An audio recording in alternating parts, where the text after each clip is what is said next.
안녕하세요. 10주차 강의를 맡게 된 웹파트장 지호준입니다. 강의를 시작하겠습니다. 일단 목차는 이렇게 되는데요.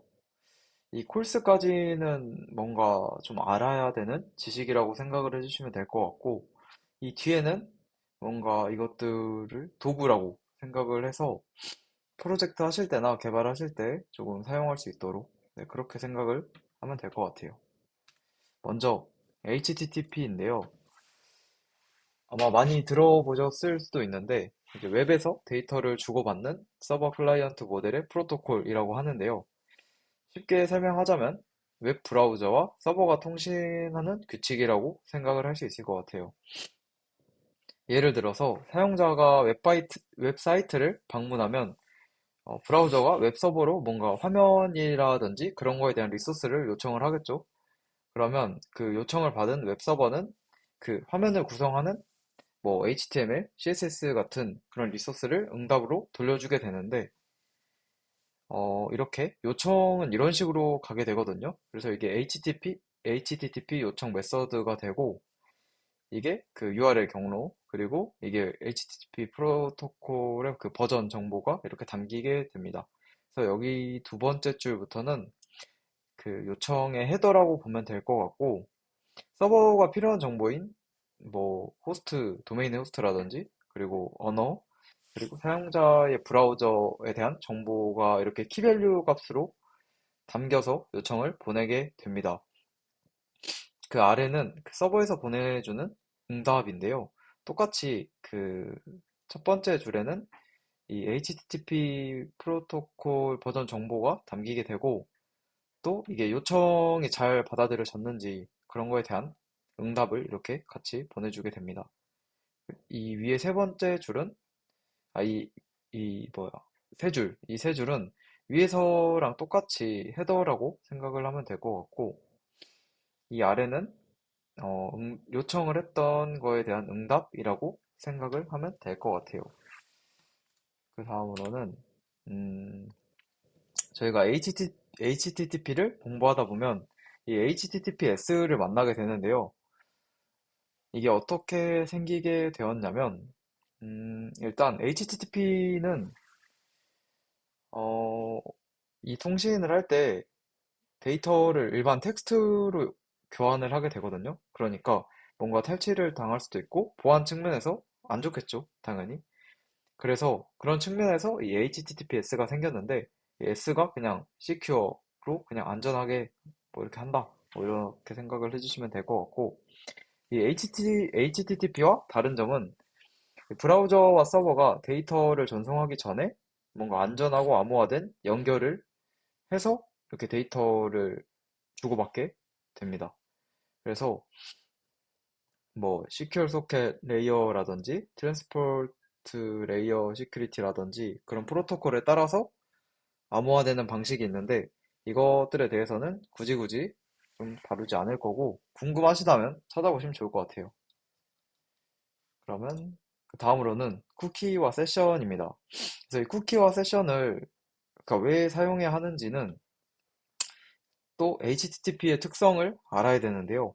이 HTTP의 특성으로 인해서 단점이 생기거든요. 그래서 그 단점을 보완하기 위해 쿠키와 세션을 사용하게 됩니다. 그래서 먼저 HTTP의 특성은 크게 두 가지를 생각해 볼 수 있을 것 같아요. 이 커넥션 리스는 클라이언트가 그 리퀘스트를 서버에 보내면 서버는 클라이언트에게 요청에 맞는 응답을 보내고 접속을 그냥 끊어버리는 특성이 있거든요. 근데 이 HTTP는 TCP/IP를 기반으로 하는데 이 TCP/IP는 원래 기본적으로 연결을 종료하지 않으면 그 연결을 그냥 종료시키지 않고 유지를 시키거든요. 근데 이 HTTP 초반에는 어땠냐면 이게 예를 들어서 서버랑 클라이언트가 이렇게 좀 많은 연결을 하고 있다고 생각을 해볼게요. 그러니까 연결은 많은데 실질적으로 여기서 뭔가 유의미한 통신이 과연 많을까요? 보통은 그렇지 않기 때문에 이게 좀 비효율적이다라고 생각을 했었나 봐요. 그래서 이 초기 모델인 1.0에서는 이 비지속 연결이라고 해서 아까 말했던 대로 이 연결을 다 끊어버리는 거예요. 그러니까 이렇게 끊는다는 건 좋은데 그 생각을 해봐야 될 게 이 웹페이지에서 HTML 문서뿐 아니라 뭔가 스크립트나 이미지 파일 등 뭔가 좀 무게가 있거나 그런 파일들도 주고받을 수가 있잖아요. 근데 이, 이 버전에서는 그러한 요청을 할 때마다 결국에 연결을 끊었었으니까 또다시 연결을 해야 되는 그런 상황이 생기게 돼요. 그래서 매번 이제 3웨이 핸드쉐이크라는 이 연결을 하게 되는, 그러니까 어떠한 방법이 있거든요. 이 TCP 연결을 하기 위해서 해야 되는 방법이 있는데, 이제 그거를 너무 많이 하다 보니까 좀 오버헤드가 발생해서 문제가 생겼었더라는 이야기입니다. 그래서 이거를 보완하기 위해서 이제 HTTP 1.1이 나왔는데요. 이 TCP 연결을 끊어버리지 않고 재사용한다고 생각을 하면 될 것 같고, 그 재사용하는 이런 모습을 보고 그냥 뭐 지속 연결이라고 하는데 그냥 알아두시면 될 것 같아요. 여기서부터는 이 버전부터 그 지속 연결이 디폴트 옵션으로 들어가서 그냥 따로 설정을 안 하면 그냥 이 TCP 연결을 유지하도록 그렇게 구현이 되어 있습니다. 그래서 근데 지속 연결을 사실 구현하는 방식에는 또 두 가지가 있거든요. 근데 그것들에 대해서는 다루지 않을 거고, 그 두 가지가 각각의 장단점이 있는데, 그것들을 보완해서 만든 게 또 이 2.0 버전이라고 합니다. 그래서, 다음으로는, 제가 이 앞에서 두 가지 특성이 있다고 했잖아요. 첫 번째는 이 커넥션 리스였고, 두 번째는 스테이트 리스인데, 뭐 사실 그냥 비슷한 느낌이에요. 아까 TCP 연결을 끊어버린다고 했잖아요. 그 TCP 연결을 끊는 순간 이제 클라이언트와 서버의 통신이 끝나며 따로 뭐 상태 정보라든지 그런 거를 유지하지 않는 특성을 이 스테이트 리스라고 합니다. 그래서 이 쿠키랑 세션을 드디어 볼게요. 먼저 쿠키는 이 클라이언트 로컬에 저장되는 키와 값이 들어있는 작은 데이터 파일이라고 하는데요. 그 다음으로 세션은 이제 쿠키를 기반으로 하는데 브라우저에 저장하는 게 아니라 서버 측에 저장을 하는 그런 방식이라고 생각을 하면 될 것 같아요. 그러니까 두 개의 차이점은 그 저장 위치가 일단 먼저 생각이 들겠죠. 쿠키는 클라이언트 즉 브라우저에 저장을 하게 되는 거고 세션은 브라우저가 아닌 서버에서 저장을 하게 된다라는 이야기예요. 그래서 먼저 쿠키의 특징을 한번 생각을 해볼게요. 먼저 이 쿠키가 이 키와 값이 들어있는 작은 데이터 파일이라고 했잖아요. 그러니까 데이터 자, 데이터 자체를 담게 되는 거예요. 그래서 이 쿠키를 탈취당하면 말 그대로 데이터도 탈취당한다고 생각을 할 수 있겠죠. 그래서 뭔가 보안적으로 문제가 될 수 있다는 점을 생각을 해보셔야 될 것 같고, 그래서 쿠키의 작동 방식을 간단하게 생각을 해보면 클라이언트가 서버에 뭐 로그인 요청을 하겠죠. 그러면 이 서버가 그 set 쿠키라는 옵션을 통해서 쿠키를 추가해서 응답을 하게 되는데, 그럼 이 쿠키를 받은 사용자는 다음 요청부터 이 쿠키를 담아서 이렇게 요청을 하게 됩니다. 그럼 서버는 그 쿠키를 식별해서 이제 확인을 하고 응답을 하게 되겠죠? 뭐 사실 어려운 건 아닌 것 같아요. 그 다음으로 세션은 세션 방식의 특징을 먼저 말해 볼게요. 일단 세션 아이디 자체는 뭔가 유의미한 개인정보를 담고 있거나 그러진 않거든요. 그렇기 때문에 세션 아이디 자체를 탈취당하는 건 그 데이터로서는 의미가 없지만 이 아이디를 탈취당하게 되면 이 웹 브라우저가 하는 것처럼 이 서버로부터 인증을 받아서 뭔가 데이터를 가져갈 수도 있거든요. 그래서 이것도 사실 탈취의 위험은 있다고 봐야 될 것 같아요. 그래서 일단 동작 방식을 살펴볼게요. 그 웹 브라우저가 뭐 요청을 보내게 되고 이 서버가 이 set 쿠키에 똑같이 my session ID 해서 이렇게 보내주죠. 근데 이 my session ID를 만들어서 서버에서는 이 세션 아이디에 대한 뭔가 정보를 저장을 해두겠죠. 그러니까 고유한 아이디라고 생각을 하면 될 것 같아요. 그래서 이렇게 저장을 하게 되고 또 사용자도 이 세션 아이디를 받았으니까 뭔가 저장을 해야겠죠. 그래서 이렇게 쿠키 저장소에 저장을 하게 되는 모습이에요. 그래서 이렇게 처음에 쿠키를 통해서 이 세션 아이디를 주고받게 되고, 그 나중에 뭔가 데이터를 받아올 거 아니에요. 그럼 그때 이 쿠키 저장소에서 세션 아이디를 꺼내서 그 세션 아이디랑 같이 뭔가 데이터를 달라고 요청을 하게 되겠죠. 그래서 네, 뭐 이런 식으로 작동을 하게 됩니다. 결국에 이것도 쿠키를 썼죠. 그래서 아까 처음 설명할 때 네, 쿠키를 기반으로 한다고 했습니다. 그래서 이런 방식으로 동작을 하게 되는데요. 그러면 쿠키와 세션이 어떻게 다른가에 대해서 생각을 좀 해봐야 돼요. 그래서 역할이랑 아까 동작 원리가 어떻게 보면 비슷했고, 또 정보의 저장 위치의 차이는 분명히 있었죠. 그리고 보안이랑 속도 측면이나 뭐 라이프 사이클 같은 것도 이제 워크북을 채우시거나 뭐 스터디 할 때 이야기해 보시면 좋을 것 같아요. 그래서 크게 정보를 좀 얻어간다라고 생각을 하시면 될 것 같아요. 그 다음으로는 JWT입니다.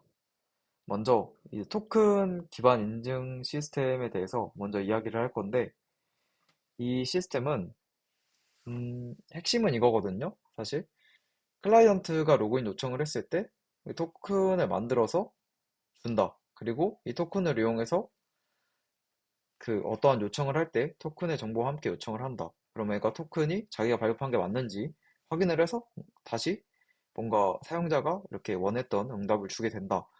그러니까 사실 앞에서 봤던 거랑 되게 비슷하죠. 근데 분명히 다르긴 하거든요. 어, 일단은 세션 방식에서는 그 서버에서 그 세션 아이디를 가지고 있었어야 됐잖아요. 그리고 그 세션 아이디에 대한 뭔가 데이터를 조회해서 사용자에게 응답을 해줘야 됐기 때문에 속도도 좀 느리고 서버에도 부담이 갈 수밖에 없어요. 근데 이 토큰은 어찌됐건 이 클라이언트 측에서 저장을 하게 되잖아요. 그래서 서버의 부담이 조금 줄어들게 되고, 이 토큰 자체의 데이터가 담겨 있는데, 그렇기 때문에 그냥 이 토큰이 그 진짜인지 그 위조 여부만 이렇게 판별을 해서 응답을 하면 되거든요. 이렇게 장점도 있는데, 단점이 이 쿠키 세션과 달리 토큰 자체의 데이터가 길어요. 그래서 데이터가 좀 크다는 뜻이겠죠. 그래서 인증 요청이 많아지면 뭔가 네트워크 부하가 생길 수도 있고 뭐 그런 문제가 생길 수 있어요.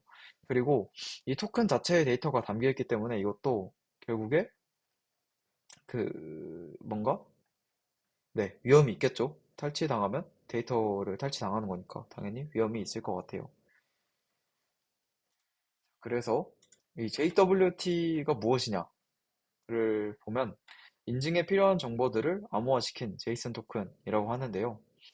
이 JWT 기반 인증 시스템은 이 JWT 토큰을 HTTP 헤더에 실어서 서버가 클라이언트를 식별하는 방식을 사용하고 있고, 이 구조에 대해서 간단하게 살펴보면 이게 헤더에는 어떤 알고리즘을 썼는지, 그리고 그 토큰의 타입이 뭔지 나와 있는 부분이고, 이 내용에서, 그러니까 내용 페이로드에서는 서버에서 첨부한 뭐 사용자 권한이나 데이터 같은 게 담겨 있다고 보면 될 것 같아요.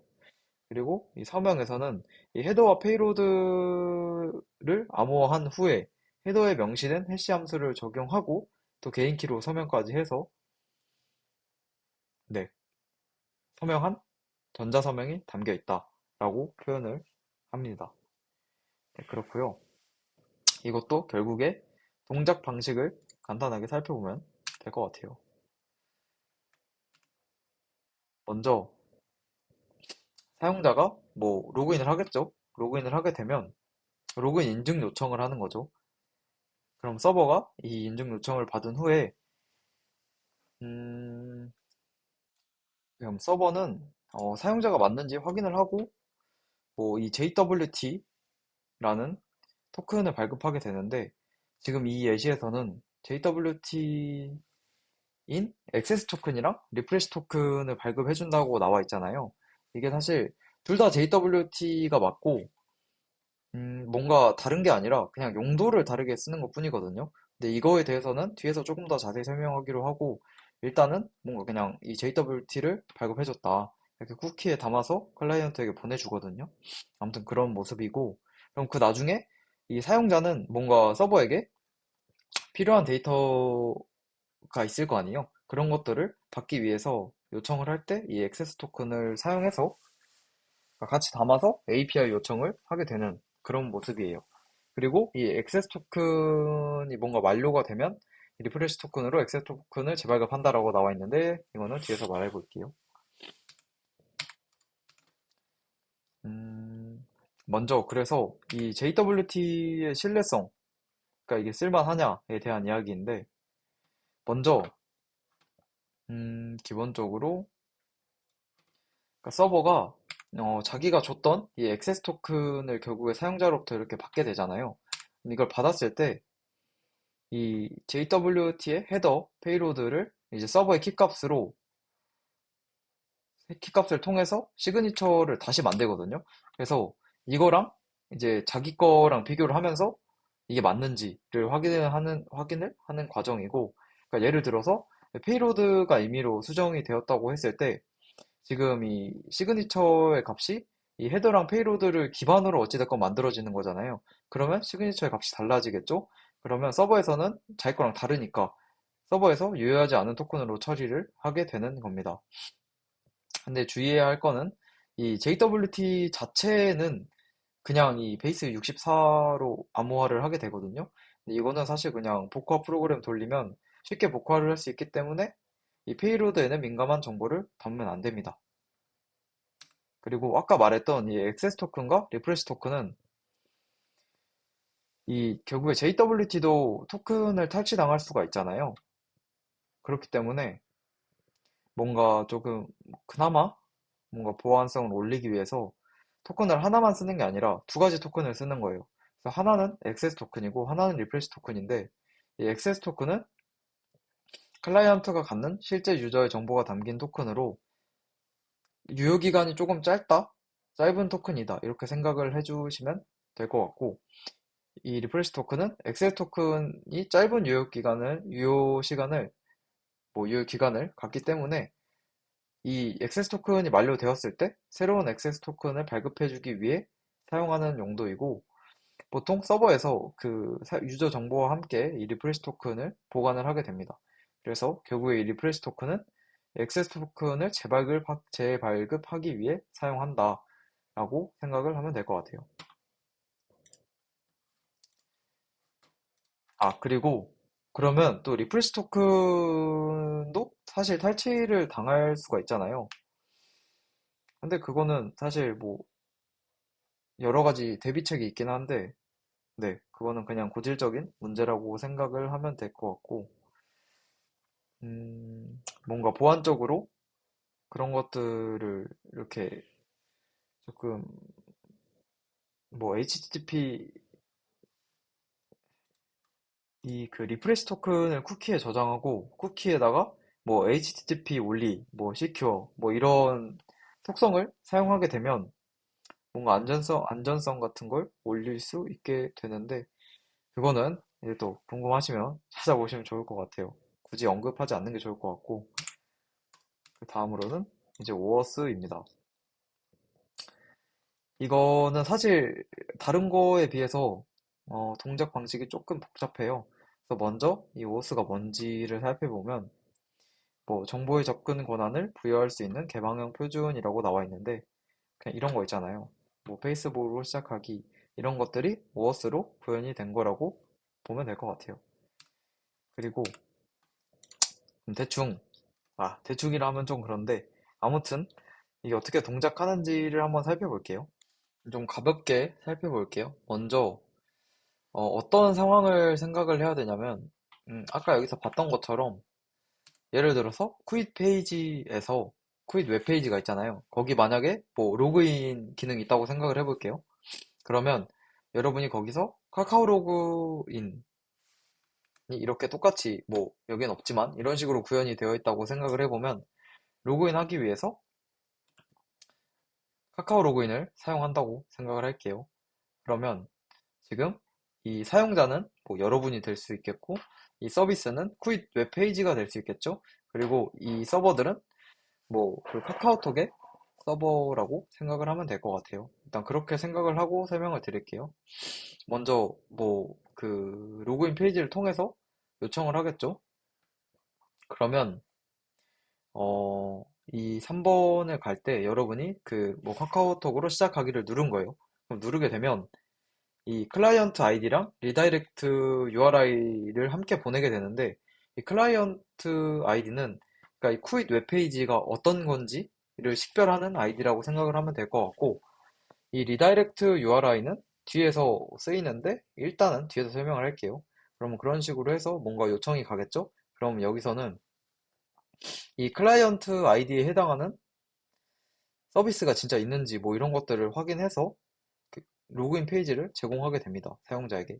그러면 뭐 카카오톡 이용해서 뭐 로그인 하시오 뜨겠죠? 그러면 아이디랑 패스워드를 입력해서 로그인을 하게 될 거예요. 그럼 여기서 또 확인을 한 다음에 이 어솔라이제이션 코드를 발급해 주겠죠? 근데 어찌됐건 이 사용자가 아니라 이 서비스에서 사용자의 정보를 쓰기 위해서 지금 그 간편 로그인을 하는 거잖아요. 그래서 이 어솔라이제이션 코드를 사용자가 받자마자 그냥 아까 여기서 보냈던 그 리다이렉트 URI를 통해서 그냥 서비스에게 전달을 해버리는 거죠. 그러면 이 서비스한테 지금 어솔라이제이션 코드가 있으니까 이 코드를 통해서 뭔가 카카오톡한테 필요한 정보를 받을 수가 있겠죠? 아무튼 그런 식으로 굴러가는 모습인데 네. 사실 말로 하니까 그렇게 안 복잡하네요. 네, 좋습니다.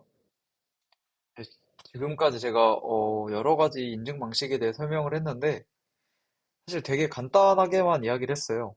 그래서 뭔가 자세한 것들은 워크북을 채우시면서 하는 게 좋을 것 같아요. 그 다음으로는 콜스입니다. 이 콜스를 이야기하기 전에 오리진, 그러니까 이게 크로스 오리진 리소스 쉐어링이잖아요. 그래서 먼저 오리진이 무엇인가를 생각을 조금 해봐야 되는데 오리진은 이 프로토콜이랑 호스트 그리고 포트를 합친 건데 지금 이 그림에서는 포트가 생략되어 있거든요. 아무튼 그 합친 거를 오리진이라고 하는데 그 정보를 통해서 뭔가 서버의 위치를 찾아가는 거죠. 즉 뭔가 요청을 보낸다? 라고 생각을 해주면 요청을 보내기 위해 찾아가는 정보.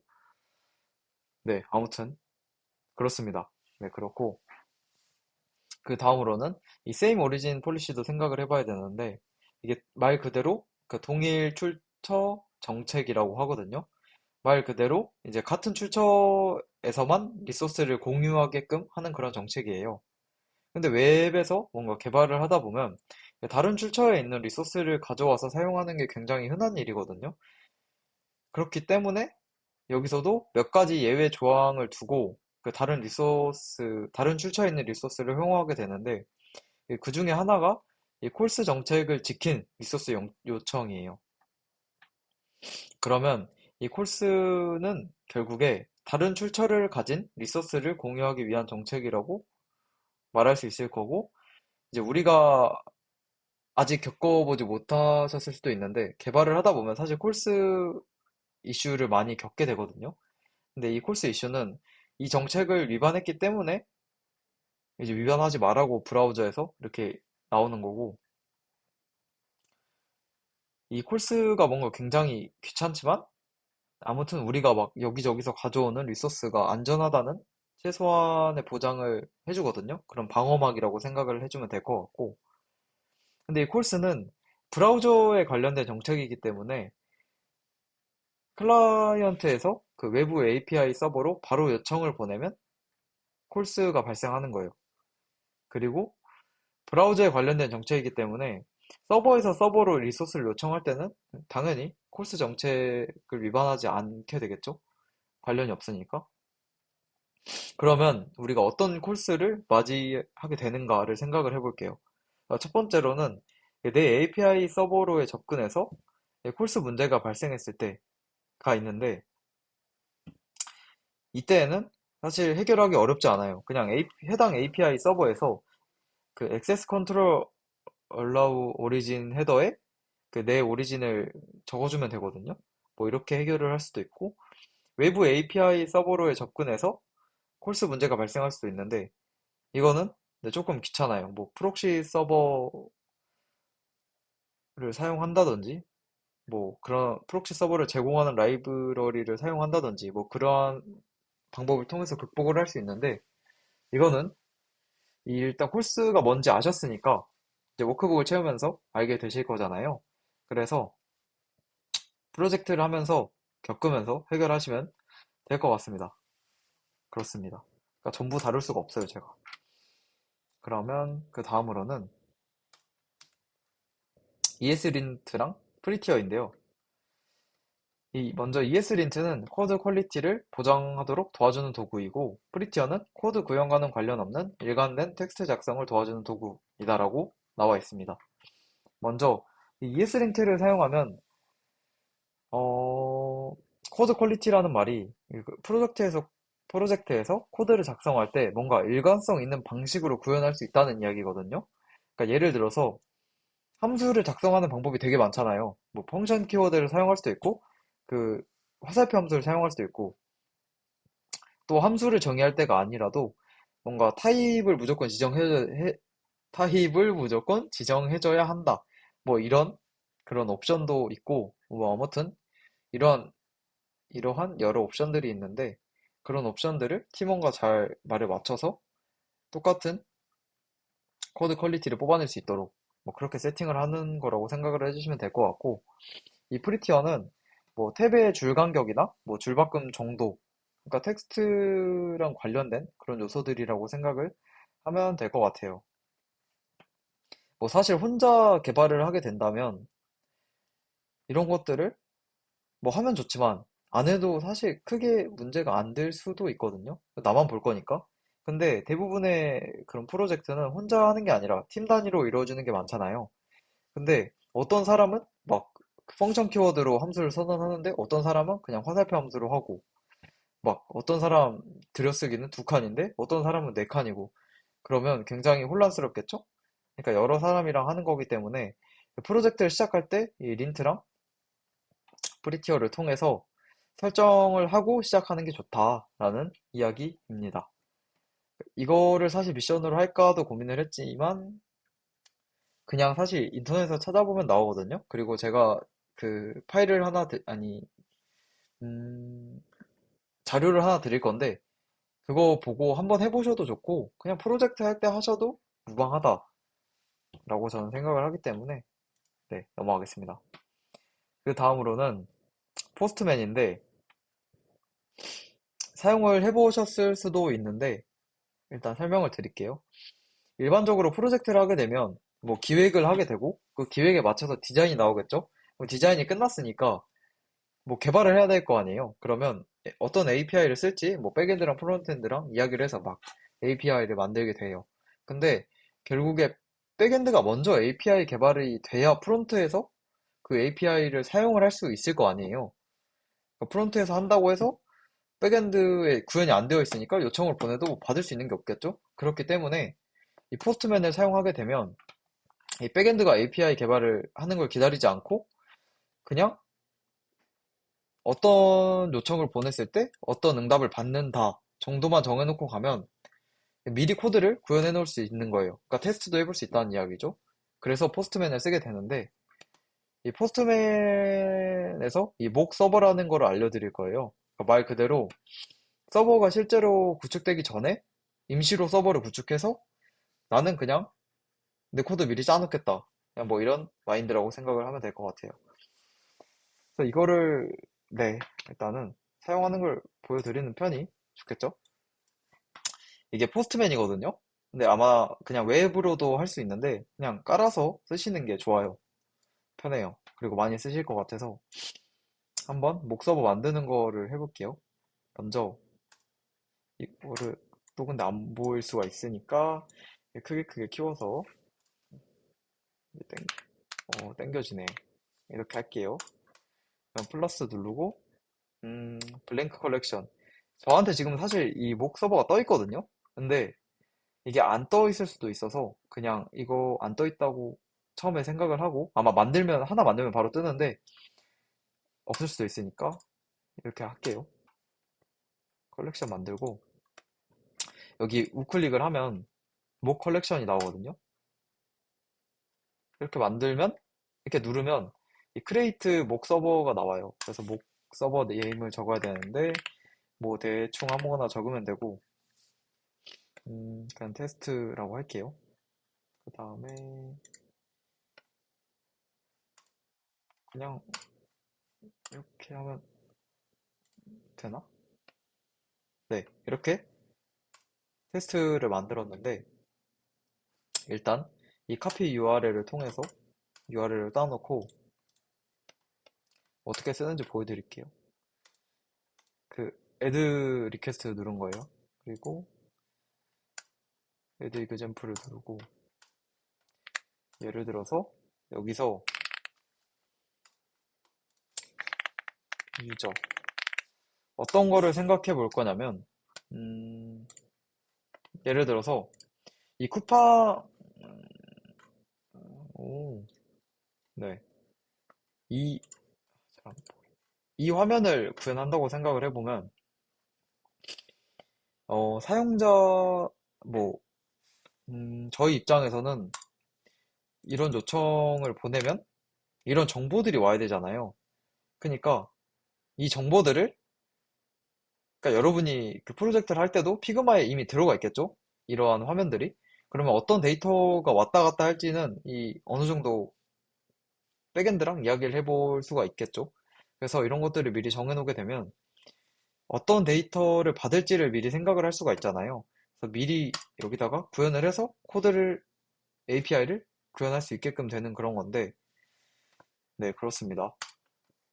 좀 설명을 잘 못하는 것 같은데, 아무튼, 잠시만요. 지금 샌드 보냈을 때, 목 서버 어쩌고저쩌고 뜨잖아요. 아직 그 이그젠플을 안 넣어줘서 그 아무런 데이터도 안 나오는 거거든요. 그래서, 네, 하고 똑같이, 아, 어, 예를 들어서, 뭐, 유저니까, 뭐, 네임이 올 수도 있겠죠.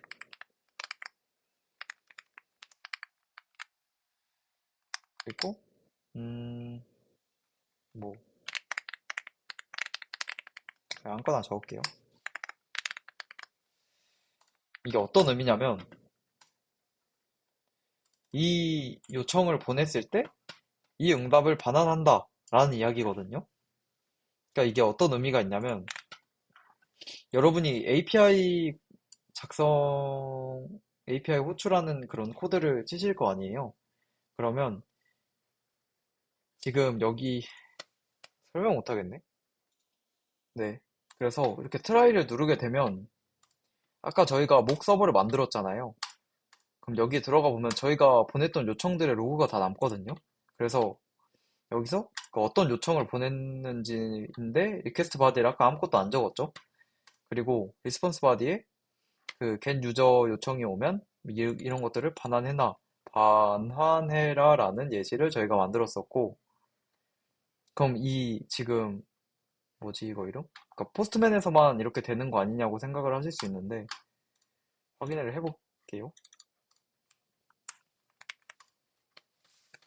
그냥 그러니까 외부에서 이렇게 보내더라도 이렇게 텍스트가 잘 나오잖아요. 그 말은 여러분들이 그 코드로 테스트를 할 때 여러분 코드 작성을 해서 API 요청을 보내도 이렇게 똑같이 이렇게 제가 넣어놨던 정보가 나온다라는 것을 알 수 있죠.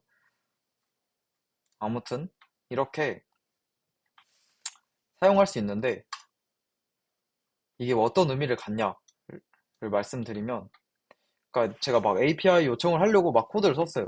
근데 요청을 해보니까 서버 문제인지 내 코드 문제인지 모를 수 있잖아요. 그럴 때 여기서 실제로 서버가 지금 돌아오고 있다면 그 서버에 URL을 넣은 다음에 요청을 테스트해 볼 수 있겠죠? 그러면 여기서는 되는데 내 코드에서는 안 돼. 그럼 내 코드 문제겠죠? 그리고 그렇게 사용할 수 있을 것 같고 또 서버가 없을 수도 있잖아요. 그러니까 서버가 없을 때 사용하는 게 제가 지금까지 설명드렸던 이 목 서버예요. 그렇습니다. 이렇게 사용하시면 돼요. 그러니까 지금 사실 API를 연동을 안 해서, 안 해보셔서 뭔가 이게 무슨 소린가 라는 생각이 들 수도 있는데, 아무튼, 그렇습니다. 그 앞에서 설명드렸던 그 ESLint랑 프리티어는 안 해보시더라도, 이 포스트맨은 한번 깔아서 써보시는 게 좋을 것 같아요. 실제로 개발할 때 쓰면 편하거든요.